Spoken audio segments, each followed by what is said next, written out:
Hello again, welcome to another edition of the Real Ale Guide. Again we're joined by Chris. Afternoon. We're going to be doing the Adnams Green Bullet, which is a nickname for the Styrian Golding Hop. So I think it's like a bit of a tribute really to the Styrian Golding, I think. So let's get right up close and see what Chris is doing. Green Hornet. Look at that, yes. Now this one I've had a little bit of trouble with, as people on Facebook have probably been reading about. It's been spraying all over the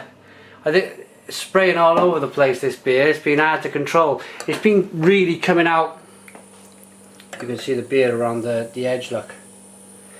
It was really, I don't know what was going on, but it was there for 3 days. As soon as I opened that cap, it was exploding everywhere, but we've managed to get there. But it's poor now, it's looking, again it's looking like a really good pub beer. Look at that. Yeah. Magic. Fizz is coming up nice and slow now. Yes, it is. Let's get reviewing.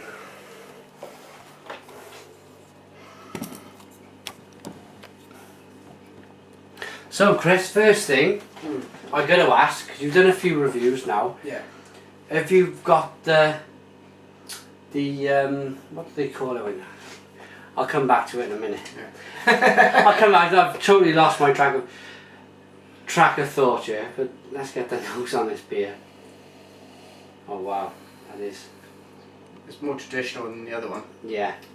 Yeah. Styrian Goldings, I think they've been used for a long time in the UK. I think it's one of the main hops. Yeah. They use. Yeah, it smells British again. Like it the does. last one. You're not getting anything outlandish. Yeah, sweet from malt. the smell. Yeah, like it's quite the malts are quite sweet in it, isn't it? It's grassy as well. Yeah. Slight smell of cut grass in there. Lovely. It kind of makes your mouth water straight away, doesn't it? Yeah, so much I couldn't actually speak to official tasting there.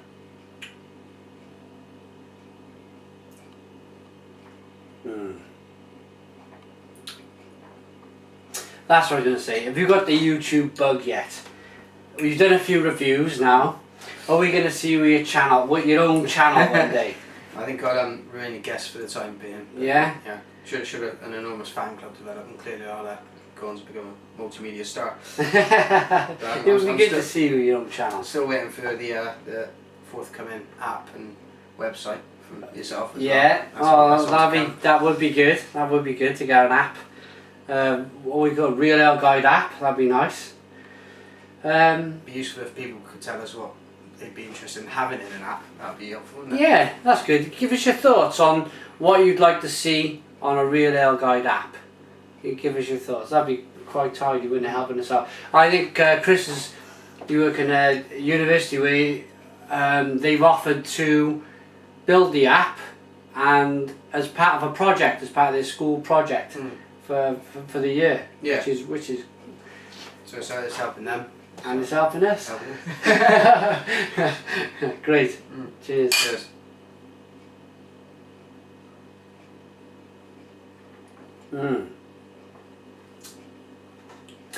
I wouldn't call it flat. No. It's not flat, but I think the New Zealand Pale Ale, It's a bit livelier, wasn't it it? was a little bit more, it was a little bit livelier. I think that might be something to do with what I was just talking about, and that was it was very, very gassy. This is going to sit heavily, I think, in this state. In comparison to the last one, certainly. Yeah. Yeah. That was very, very flavoursome. This one, again though, I think we googled this, I think it's 4.6% ABV, the Green Bullet. They're both only available in casks at the moment. I wouldn't pass on it. It's not one of them beers which I would have a meal with and buy and go, oh no, I'm gonna try something else after. No. It's not something I would pass on. But again, it's not blowing my mind. No, I mean, there's very few beers, granted, that you would say, actually, I'm not going to drink that. Yeah. But You wouldn't be really disappointed if somebody did like it and recommended it and you gave it a whirl, and equally you wouldn't be blown away. I wouldn't be blown away. It does. It's got quite a bitter aftertaste. Yeah. You expect from a beer, but more so than the previous. Given it doesn't have the bitter fruit taste in it, which is surprising, I suppose. Maybe I think that's what's happened. I think we discussed which one we were going to do before, and without trying them, we didn't really know.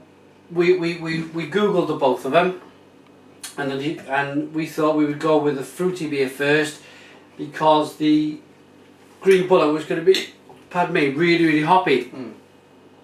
But I think after we've now tasted them, I probably would have reviewed the Green Bullet first, because they are good tasting. It is like that lovely lemongrassy feel,